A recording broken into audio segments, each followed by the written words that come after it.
Tu Na was lying in a hospital bed, her hands cold under the thin blanket, but her heart was still inside the wooden house. Not with the doctor, not with the medicine, not even with herself. She looked at Alex with tired eyes and whispered, "Has Henry eaten yet?" And in that moment, Alex realized something painful. When the mother falls sick, the whole house suddenly reveals how much she has been carrying in silence. But before the worry could grow too heavy, Tang heard the news. She did not wait to be invited. She walked straight to the wooden house, opened the kitchen door, and began holding the day together for Henry. Because sometimes family is not only the person who gives birth to you. Sometimes family is the one who remembers where your child's little sandals are kept when you are too weak to stand. Hello everyone, I hope you're having a peaceful and beautiful day.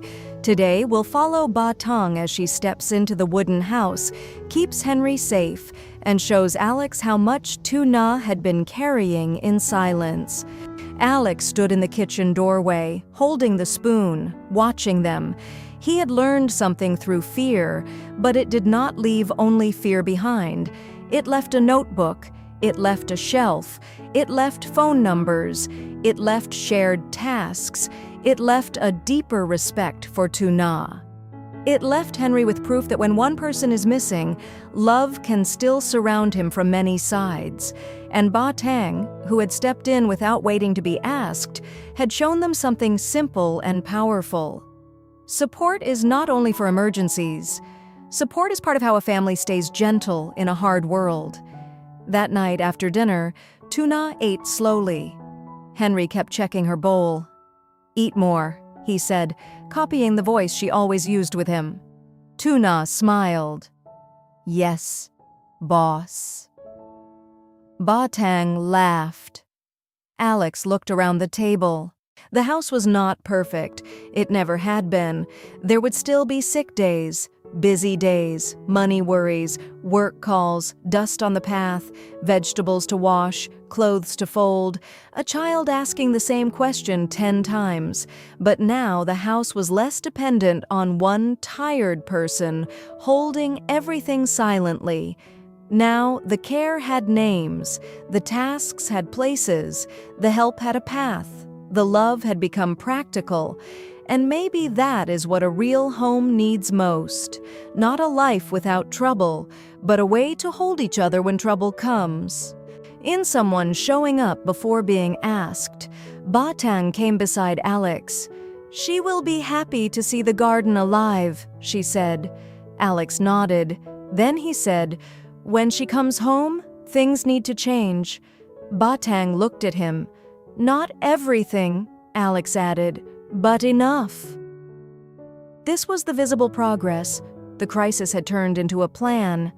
Alex did not want Tu Na to return to the same silent load, so he prepared a small shelf near the kitchen door.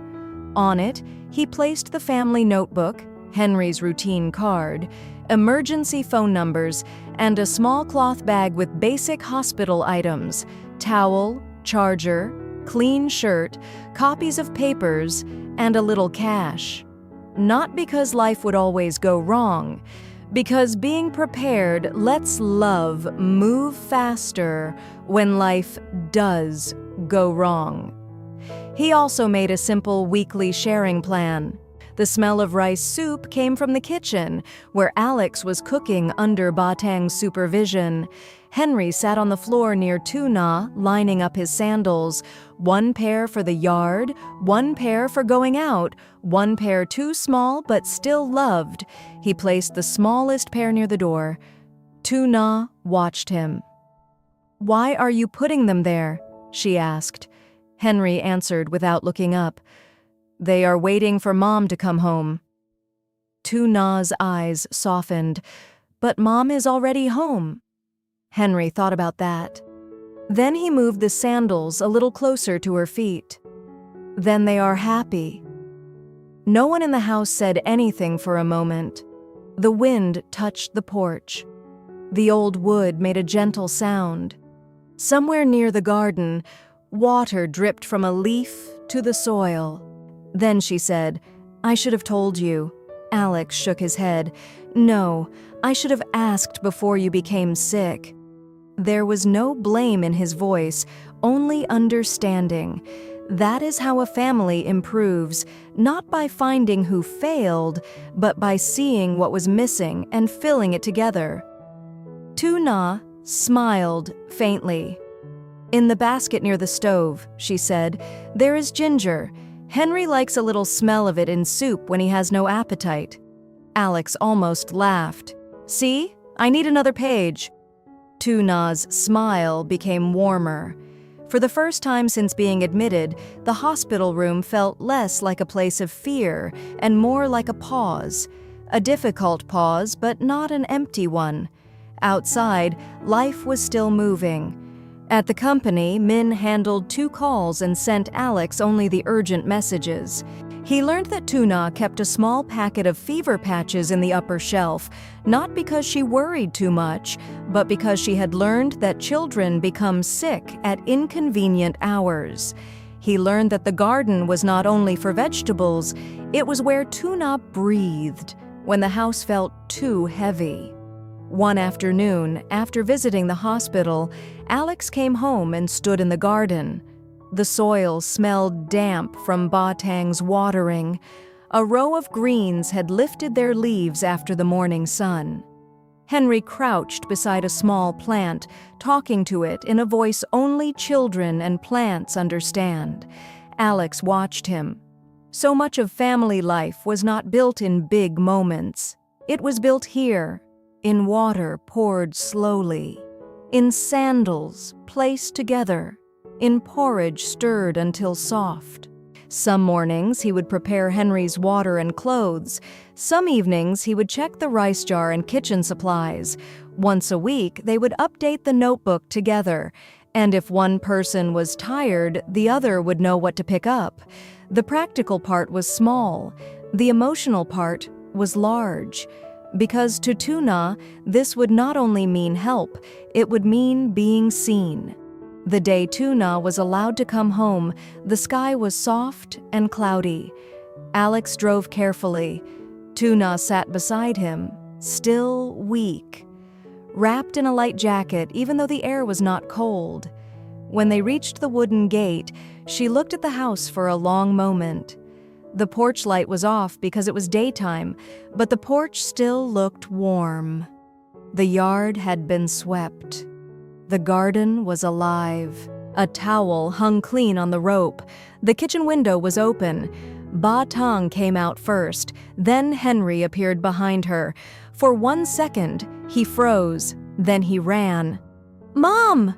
Tu Na bent down slowly, and Alex moved close in case she needed support.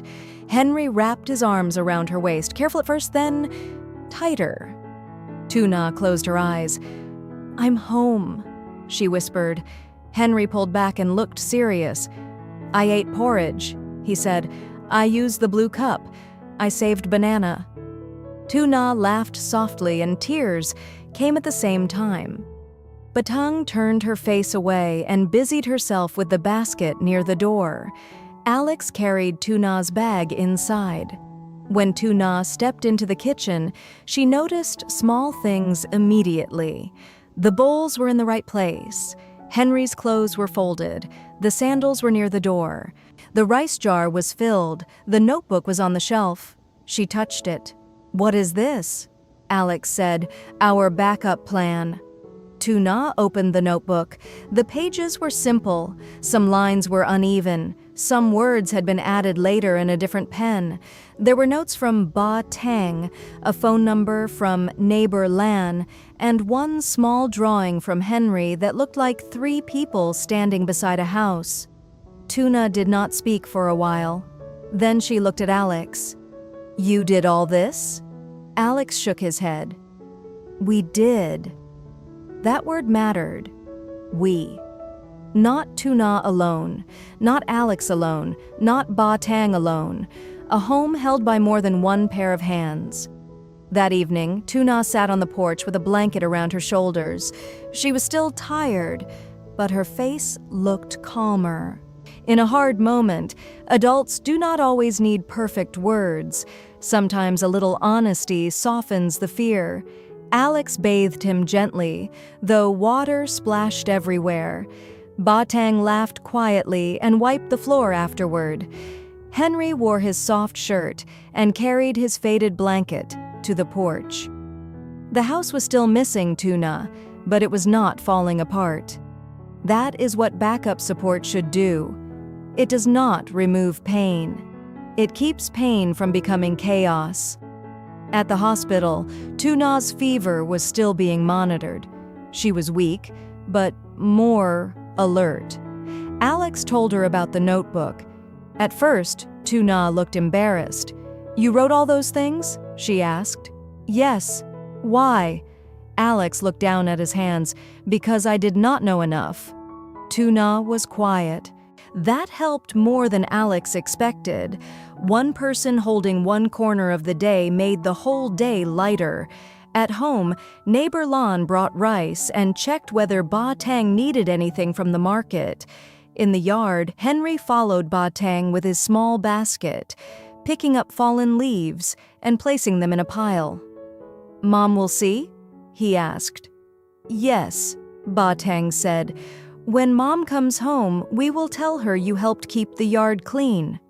Henry worked carefully after that. This is something adults sometimes forget. Children need a job in a crisis too. Not a heavy job, not an adult burden, just a small, safe way to feel useful. Carry the towel, put the sandals straight, water one plant, choose the cup, save one banana for Mom. A child who can help in a small way feels less powerless. By the third day, the wooden house had developed a new rhythm. Not Tuna's rhythm exactly. No one could copy her, but a steady one.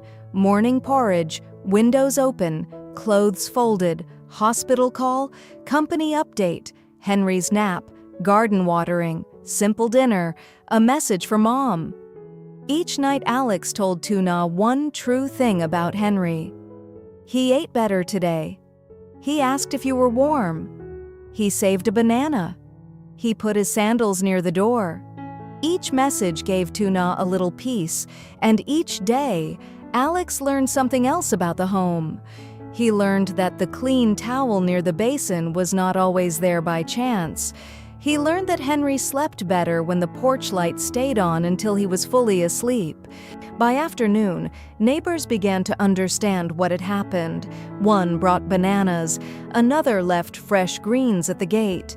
An older woman from nearby came with clean water and said, "For the child." No one made a big event out of it. In village life, care often arrives quietly. A bag by the door, a hand at the fence, a bowl sent without needing thanks. Tang accepted the greens and placed them in the kitchen. Henry carried one banana proudly like he had helped with something important. "Mom likes bananas," he said. "Then we will save one for her," Tang answered.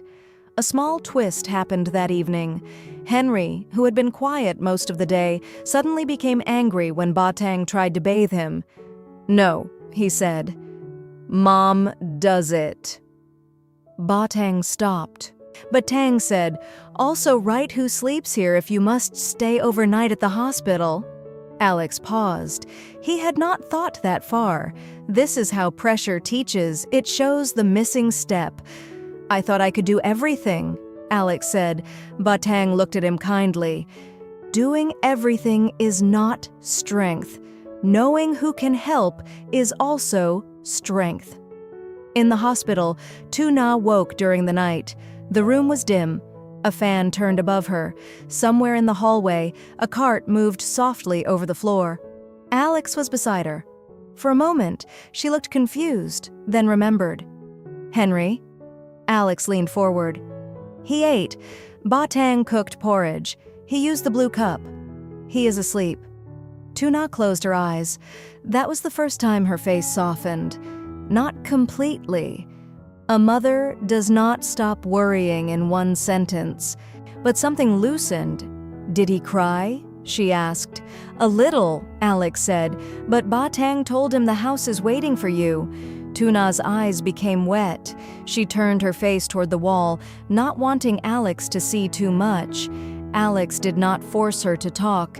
He only adjusted the blanket and placed the cup closer to her hand. Care is not always a speech. Sometimes care is remembering the cup. The next morning, Ba Tang continued the routine. She opened the windows to let the sunlight touch the kitchen floor. She rinsed the bowls.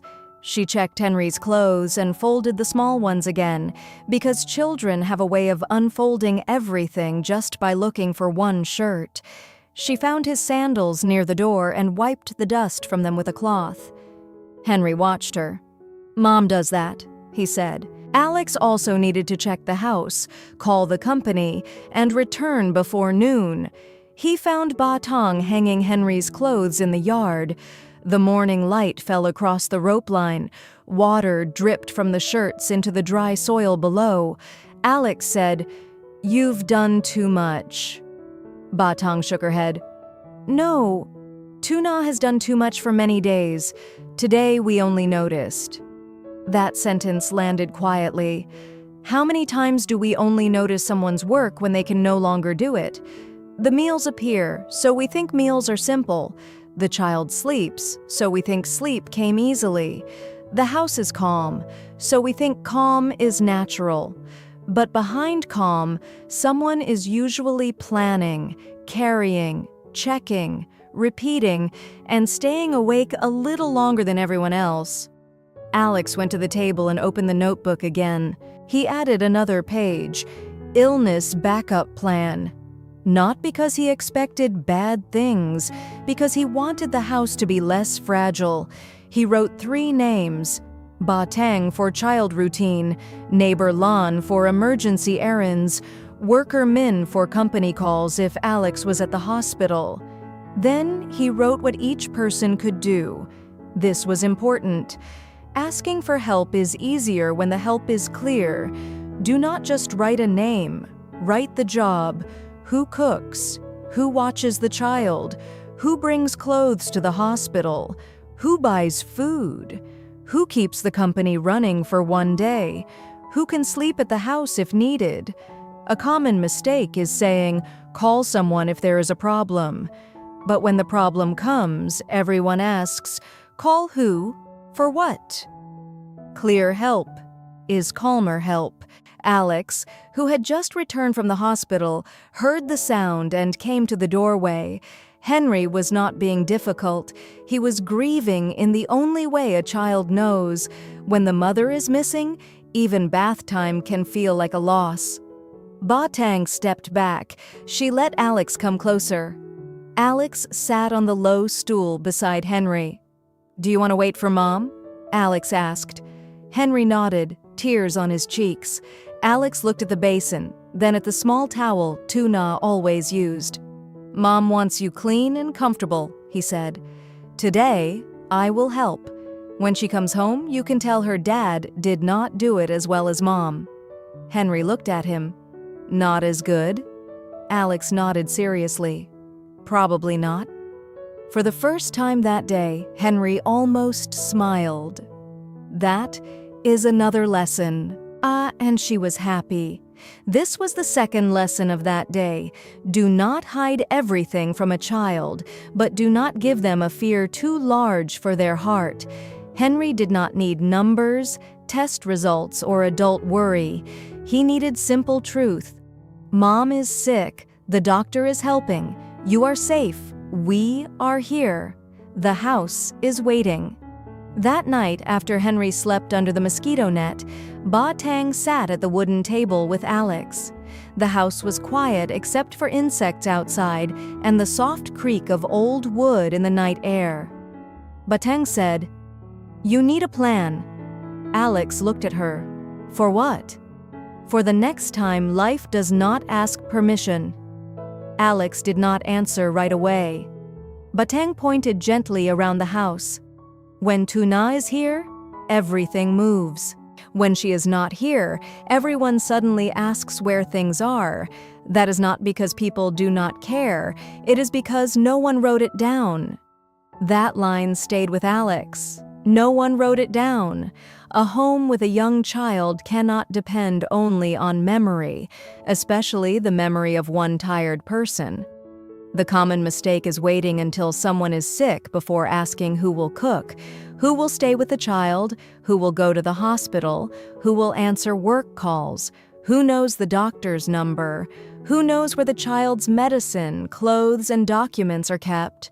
By then, everyone is already frightened. So Alex took a notebook from the shelf.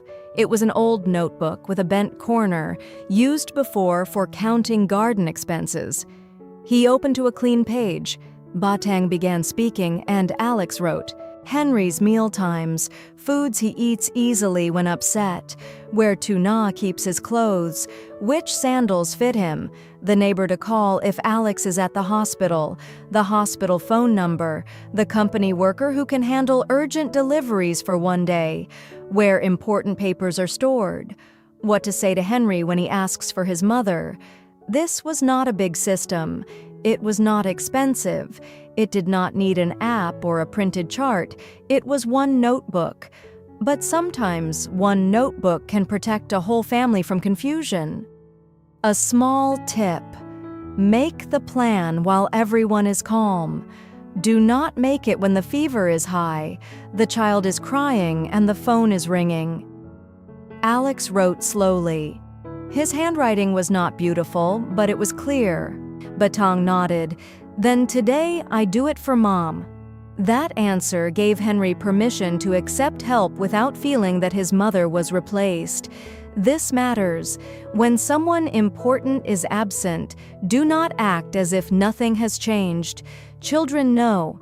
Instead, show that everyone is helping the missing person's love continue. At breakfast, Henry refused the egg at first. Tang did not scold him. She put a little porridge on the spoon and said, 1 spoon for your body, 1 spoon so Mom can hear good news. Henry opened his mouth. Not because he fully understood sickness, but because love gave him a reason. Later, Alex came home with a small bag from the hospital. Tu Na had asked him to bring Henry's thin blanket, the one with the faded corner. It is knowing what time the child eats, where the socks are, which cup he likes, which word calms him, which sound means he is scared. Alex stepped outside the hospital room and called home. Before he could decide who to ask, Tang had already heard the news from a neighbor near the market. She did not make a long speech. She did not ask too many questions. She simply said, "I'm going to the wooden house now." And she went. The path to the house was dusty that afternoon. A light wind moved across the yard, shaking the leaves near the garden fence. Tang pushed open the gate and saw Henry sitting on the porch step, holding a toy made from a small piece of wood and string. He looked up. "Where's Mom?" Tang smiled, but not too brightly. Children can feel when adults are pretending. The morning began with a strange quietness around the wooden house. Usually, before the sun reached the porch, Tu Na would already be moving between the kitchen and the yard. The kettle would sing softly near the stove. A basin of washed vegetables would sit beside the doorway. Henry's small bowl would be placed near the low table, not too hot, not too cold, just the way he liked it. But that morning, the kettle had gone silent. The kitchen fire was not lit. Henry's little sandals were still turned sideways near the door, one lying flat, the other leaning against the wooden wall like it was waiting for someone to notice. Tu Na sat on the edge of the bed, one hand pressed against her forehead. Her face looked pale, and even though the morning air was warm, she kept saying she felt cold. Alex stood beside her, watching quietly. He did not speak too much. That was always his way. When something was wrong, he looked first. He listened first. He noticed what others might miss. Tuna tried to stand. "I just need to cook porridge for Henry," she said. But before she could take 2 steps, her knees weakened. Alex caught her by the arm. "Sit down," he said softly. Tuna wanted to argue, but her lips had no strength. Outside, Henry called from the porch, dragging a small bamboo basket behind him. "Mom?" That one word hurt Tuna more than the fever. At the clinic, the nurse checked her temperature, asked about the pain behind her eyes, the weakness in her body, the chills that came and went. After the blood test, the doctor spoke carefully. "She needs to be admitted for dengue fever monitoring." The word "admitted" made Tuna's face change, not because she was afraid of the hospital bed, not because she feared the needle, but because in her mind she could already see Henry standing in the kitchen, looking for her. Alex signed the paper. He held the small hospital bag. He folded Tuna's towel and placed it near her pillow. He tried to make everything simple so she would not worry. But a mother's worry does not listen to hospital walls. Tuna lay back on the bed. The blanket covered her thin shoulders. She looked tired, cold, and frightened, but the first thing she asked was not about medicine. She did not ask when she could go home. She did not ask whether the fever was dangerous. She looked at Alex and asked, "Has Henry eaten yet?" Alex's hand stopped on the edge of the bed.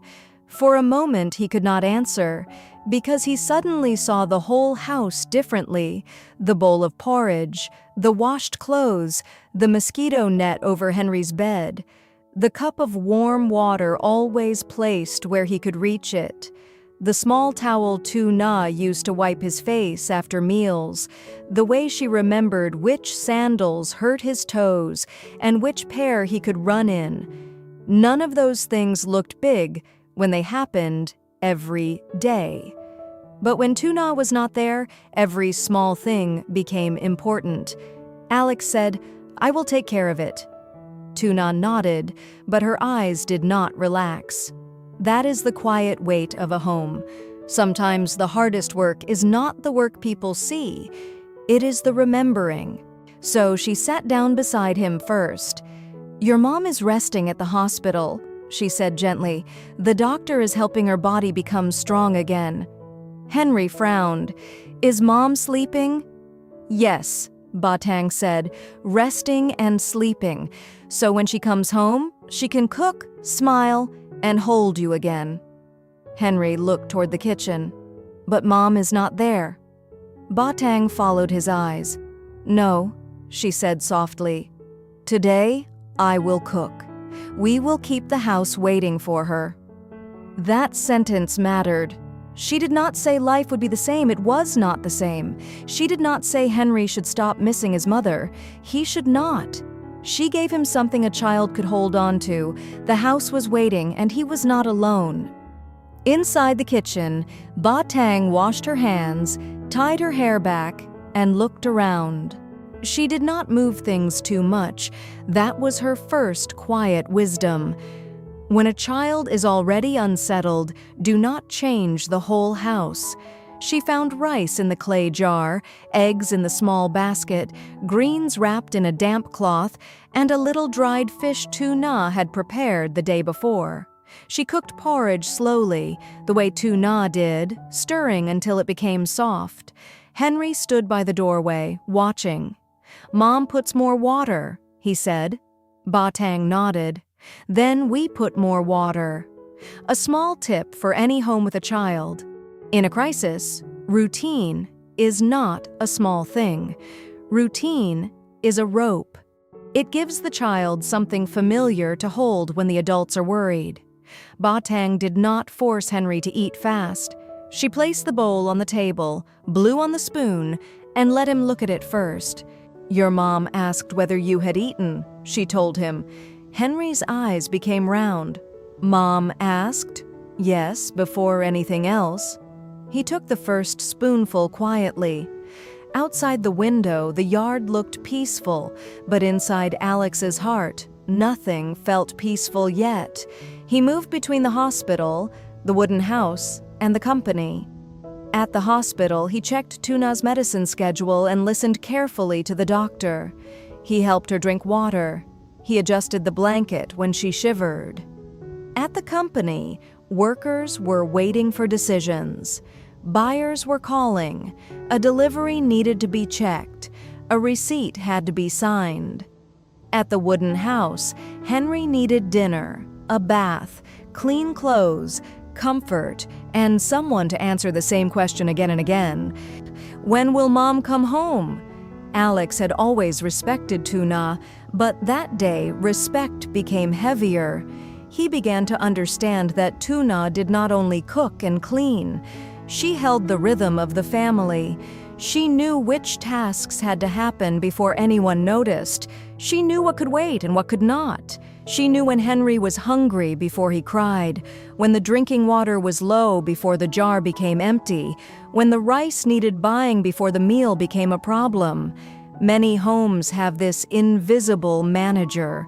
Often it is the mother. Sometimes it is the grandmother. Sometimes it is the quiet person nobody thanks enough because everything seems normal. But normal does not happen by itself. That evening, Alex came home briefly from the hospital. The porch light was on. Tang had swept the doorway.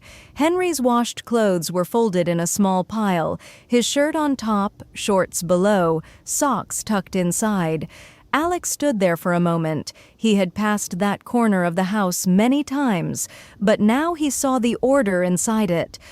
Tang came out of the kitchen with a towel over her shoulder. "He ate half a bowl," she said. "Then he asked for water. I gave him the blue cup. He didn't want the metal cup." Alex looked surprised. Tang smiled faintly.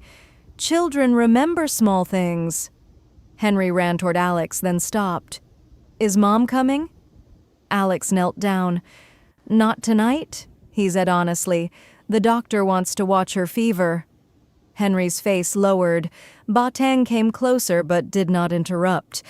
Alex placed one hand on Henry's shoulder. "But Mom knows you ate," he said. When Tuna became sick, the wooden house did not become stronger because everyone suddenly became brave. It became stronger because small acts of care became visible. Tang cooked. Alex noticed. The neighbors helped. Henry waited in the only way he knew how. And Tuna came home to a family that finally understood a little more of what she had been carrying.